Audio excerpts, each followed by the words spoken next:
The Di Pasta est un concept que nous avons créé, moi et mon associé, en 2002 à Strasbourg, sur le principe d'un concept de restauration rapide autour des pâtes. Le réseau compte actuellement 125 points de vente.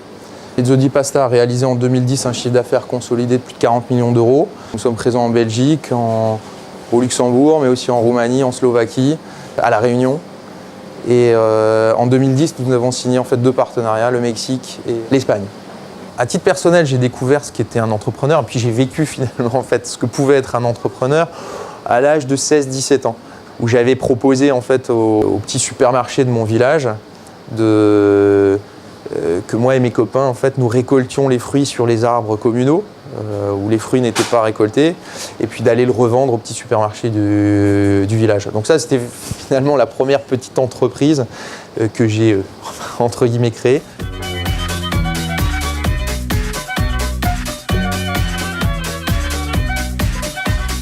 J'ai une scolarité plutôt bonne, on va dire, qui a commencé à être un petit peu en dilettante à partir du lycée.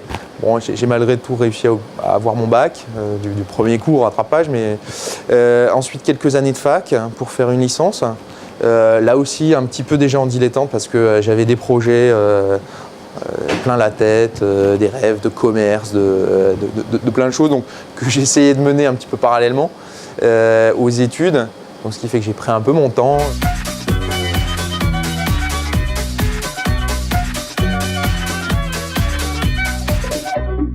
Et puis ensuite, j'ai intégré l'IECS, à l'époque, EM Strasbourg maintenant.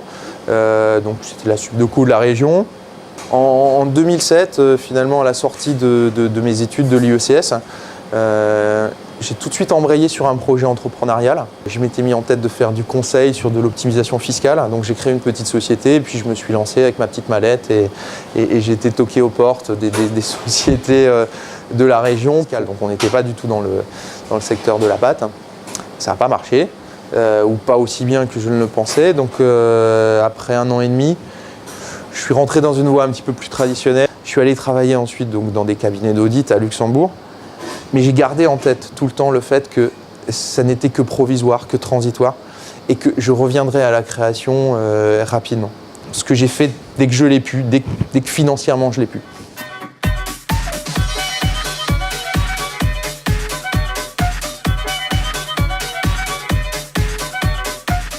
Mon idée initiale n'était pas en fait la restauration rapide de pâtes, pour être très honnête.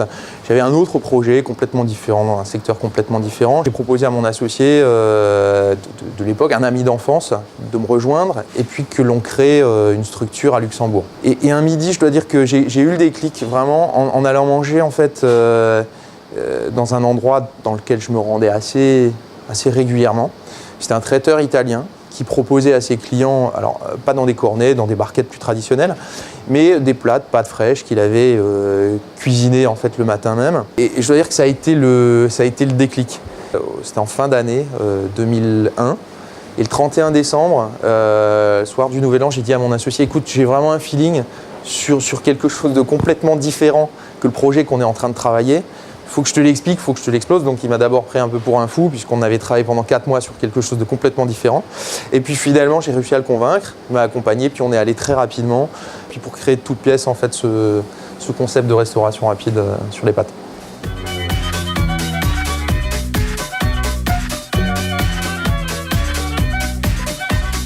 Je me suis dit, bon bah allez, je me lance avec mon meilleur ami.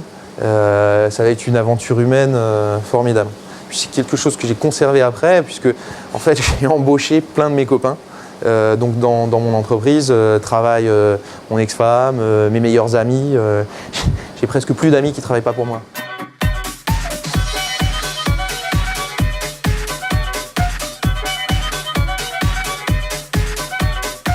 Notre concept, on l'a démarré sous un autre nom qui s'appelait Melody Pasta. Et puis on a fait les 2 premières années de vie du concept avec ce nom. Et quand on a commencé à développer en franchise, on s'est aperçu qu'on n'avait pas suffisamment bien protégé notre marque. Et McDo avait déposé Pasta Melo. Et donc ils nous ont enjoint à changer de nom. Donc ça a été une petite perturbation.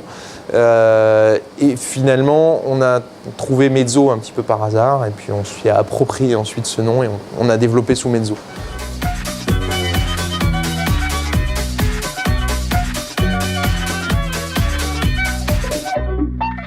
depuis nos débuts, on a eu pour principe de réinvestir tout ce qu'on a gagné. En l'espace de 8 ans, on n'a pas pris de dividendes.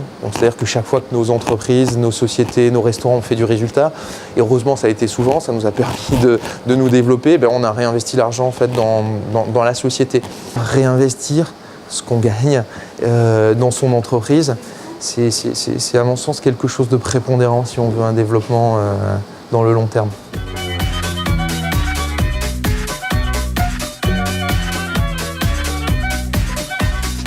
Ensuite, sur mon devenir d'entrepreneur, c'est vrai que je me pose souvent la question de est-ce que les qualités finalement qui m'ont permis de créer, d'avoir cette folie, cette envie de création, seront les qualités adaptées à la gestion en fait, de la marque dans le temps, la gestion de l'entreprise.